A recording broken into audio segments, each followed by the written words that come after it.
नमस्कार बच्चों, आज का हमारा प्रकरण महादेवी वर्मा से संबंधित सम्मान या पुरस्कार।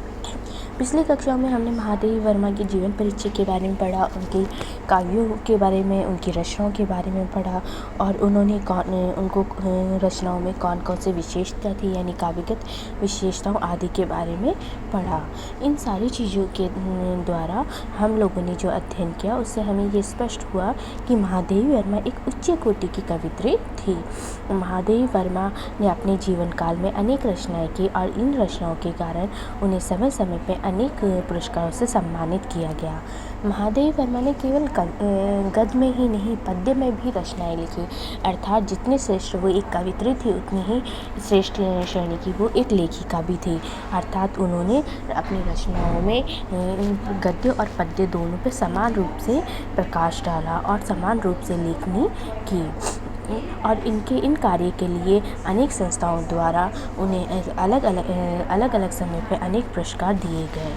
1943 में उन्हें मंगला प्रसाद पारितोष पुरस्कार मिला और भारत भारती पुरस्कार से भी उन्हें सम्मानित किया गया। और स्वतंत्रता के पश्चात उत्तर प्रदेश विधानसभा की वह सदस्य भी मनोनीत हुई और भारत सरकार ने उनके साहित्यिक सेवा के लिए पद्म भूषण के आविष्कार से भी सम्मानित किया। अर्थात 1956 के अंदर उन्हें पद्म भूषण का पुरस्कार मिला।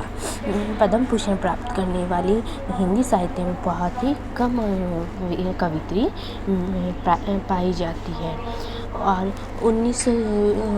उसके पश्चात 1979 के अंदर यानी 79 में उन्हें साहित्य अकादमी पुरस्कार से भी सम्मानित किया और साहित्य अकादमी की सदस्यता ग्रहण करने वाली वो पहला महिला थी। अर्थात उनसे पहले किसी भी महिला को इस पुरस्कार से सम्मानित नहीं किया गया था। 1988 में उन्हें मरण उपरांत भारत सरकार ने पद्म विभूषण की उपाधि से भी सम्मानित किया। और कहा जाता है कि विक्रम विश्वविद्यालय और उसके अलावा कुमाऊं विश्वविद्यालय नैनीताल और दिल्ली विश्वविद्यालय और बनारस हिंदू विश्वविद्यालय और वाराणसी से उन्हें डी.लिट की उपाधि से भी सम्मानित किया गया। इससे पूर्व महादेवी वर्मा को नीरजा के लिए शेक्सपियर पुरस्कार से सम्मानित किया। स्मृति की रेखाओं के लिए द्विवेदी पदक भी उन्हें प्राप्त हुआ।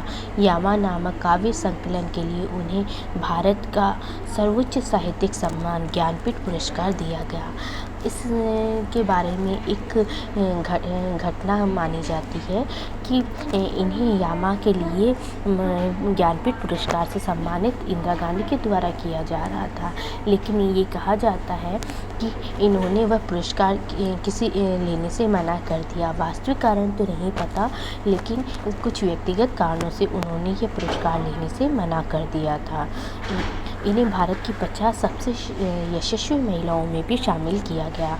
अर्थात जितनी सुपर वुमन होती है उनमें से 50 महिलाएं जो लिस्ट निकलती है उनमें महादेवी वर्मा का भी अपना एक स्थान है और यह बहुत ही गौरव की बात है। इन पुरस्कारों का अपना एक विशेष स्थान है। इतने पुरस्कार शायद ही किसी भारत में किसी कवयित्री ने प्राप्त किए हो। उन्हें सुप्रसिद्ध भारतीय फिल्मकार मृदा सेन ने उनके संस्मरण वह चीनी भाई पर एक बंगला फिल्म का निर्माण भी किया जिसका नाम था नील आकाशेर नीचे, यानी उनकी जो संस्मरण है वह चीनी भाई, उसके ऊपर एक बंगला की फिल्म बनी है और इस फिल्म का नाम है नील आकाशेर नीचे। और ये फिल्म अपना एक विशेष स्थान रखती है। उसके पश्चात सितंबर 1919 में भारत सरकार ने डाक तार विभाग ने जयशंकर प्रसाद के साथ उन्हें भी सम्मान में 2 रुपये का एक युगल टिकट भी जारी किया था। महादेवी वर्मा जो है उनका अपना एक विशेष स्थान रहा है और उसके लिए उन्हें इतने पुरस्कारों से सम्मानित किया जा चुका है। इसके अलावा भी उन्हें जो पुरस्कार दिए गए हैं उनमें ये कहा जाता है कि जब शताब्दी यानी इनका जन्म हुआ था 1907 में, और उसके पश्चात 1907 के पश्चात इनके 100 साल पूरे होने पर 27 अप्रैल 2018 को गूगल में एक इंडियन होम पेज इनके सम्मान में चलाया गया था। अर्थात उन्होंने अपने जीवन काल में अनेक पुरस्कार प्राप्त किए, जिनमें से प्रमुख है 1956 में पद्म भूषण, 79 के अंदर साहित्य अकादमी पुरस्कार, उसके अलावा 82 के अंदर ज्ञानपीठ पुरस्कार जो कि उनकी यामा कृति के लिए दिया जाता है। उसके बाद उन्हें 88 में पद्म विभूषण पुरस्कार मिला, और ये पुरस्कार प्राप्त करने वाली भारतीय महिलाओं में से गिनी चुनी महिलाएं ही हैं। और जैसे कि हमने अभी पीछे कुछ समय पहले पढ़ा कि ये 50 सशक्त यानी एक सशक्त महिलाओं में भी इनका एक विशेष स्थान है। महादेवी वर्मा का जो योगदान है वो अपना एक विशेष स्थान है। साहित्य में महादेवी वर्मा का विवाह उस समय हुआ जब खड़ी बोली का आकार परिष्कृत हो गया था। उन्होंने हिंदी कविता को ब्रज भाषा की कोमलता दी, छंदों को नए तौर पर गीतों का भंडार दिया, और भारतीय दर्शन की वेदना की हार्दिक स्वीकृति भी दी। इस प्रकार उन्होंने भाषा, साहित्य और दर्शन तीनों में ऐसा महत्वपूर्ण कार्य किया जिन्हें आने वाली एक पूरी पीढ़ी को प्रभावित किया है।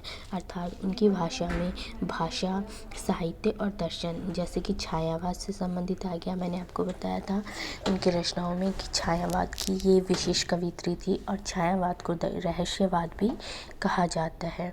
उनकी कविताओं को सुसज्जित भाषा का अनुगम उदाहरण माना जाता है। उन्होंने अपने गीतों की रचना शैली और भाषा की अनूठिक लय और सरलता भरी थी। साथ ही प्रतिभा और बिंबों का भी ऐसा सुंदर और स्वाभाविक प्रयोग इन्होंने किया जो पाठक के मन को स्वतः ही अपनी ओर खींच लेता है।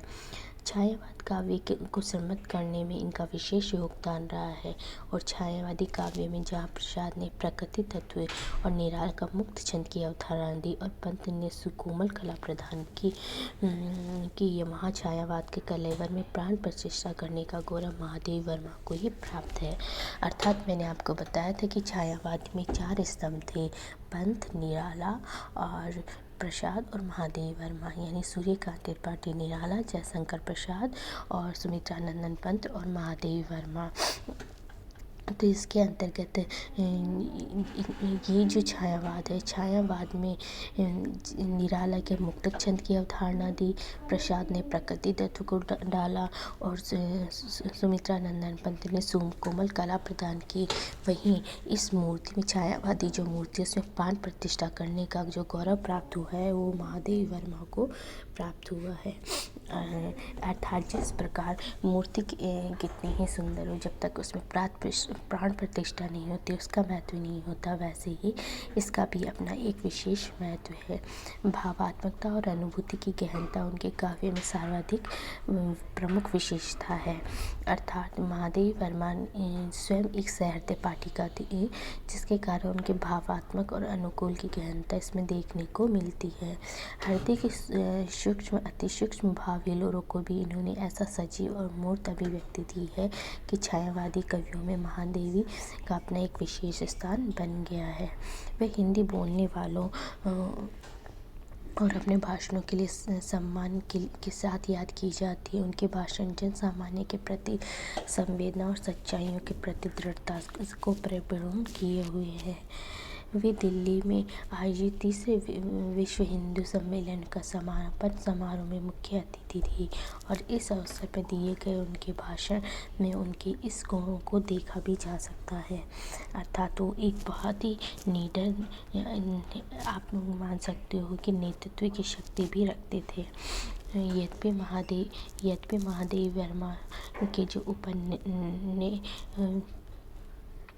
यद्यपि महादेवी वर्मा ने कोई उपन्यास, कहानी या नाटक लिखा तो उनके लेख, निबंध और रेखाचित्र संस्मरण आदि गद्य को मिलते हैं। वह श्रेष्ठतम गद्य का उत्कृष्ट उदाहरण है। उनके रेखाचित्र और संस्मरण के कारण वो हिंदी साहित्य के गद्य क्षेत्र में एक विशेष स्थान रखती है। उनके जीवन का संपूर्ण वैविध्य समाया है। बिना कल्पना और काव्य रूप के सहारा लिए कोई रचनाकार गद्य में कितना कुछ अर्जित कर सकता है, ये महादेवी को पढ़कर जाना जा सकता है। अर्थात उनके गद्य की वैचारिक परिपक्वता इतनी थी कि वह आज भी प्रासंगिक है। समाज सुधार और नारी स्वतंत्रता से संबंधित उनके विचारों में दृढ़ता और विकास का अनुपम सामंजस्य मिलता है। सामाजिक जीवन की गहरी परतों को छूने वाली इतनी तीव्र और नारी जीवन की विवश शोषण के तीखेपन को आंकने में उनकी जागरूकता, प्रतिभा और निम्न वर्ग का निरय साधनाहीन प्राणों का एक अनूठा चित्र ही सबके सामने प्रकट कर देता है। और ये चित्र एक ऐसा चित्र है जो महादेवी वर्मा को एक अलग ही छवि प्रदान करता है। मौलिक रचनाओं के अलावा उनका एक रूप रचनात्मक अनुवादक का भी रहा है, जिसके दर्शन उनके अनुवादकृत सप्तपर्णा में होते हैं। उनकी सांस्कृतिक चेतना के सहारे उन्होंने वेद, रामायण, थेरागाथा और अश्वघोष, कालिदास, भवभूति और जयदेव की कृतियों में तदात्मक स्थापित कर लगभग 37 चयनित महत्वपूर्ण अंशों का हिंदी काव्य अनुवाद की कृति में प्रस्तुत किया है। आरंभ में पृष्ठ अपनी बात में उन्होंने भारतीय महिषी और साहित्य की इस अमूल्य धरोहर के संबंध में गहन शोधपूर्ण विचार प्रकट किए, जो केवल स्त्री लेखन को ही नहीं अपितु हिंदी की समग्र चिंतन परक और ललित लेखन को भी समृद्ध करती है। इस तरीके से महादेवी वर्मा की जो रचना है उनका अपना एक विशेष स्थान और उनके द्वारा जो उनको सम्मानित किया गया वह उससे भी कई उच्च कोटि की कवयित्री, लेखिका और समालोचक है। अर्थात उनकी जो रचना है उनके महत्व को समय समय पर लोगों के द्वारा समझा गया और सराहाया गया और उनमें उनकी सराहना के लिए उन्हें अलग अलग पुरस्कार दिए गए। यहाँ तक कि भारत का सर्वोच्च पुरस्कार पाने वाली भी वो महिला थी। अर्थात उन्होंने भारत का सर्वोच्च पुरस्कार भी प्राप्त किया। इसके अलावा कई ऐसे चीज़ें हैं। इसके अलावा इसने भारत पद्म विभूषण और साहित्य अकादमी पद्म भूषण जैसे भी आविष्कारों से सम्मानित किया गया। धन्यवाद।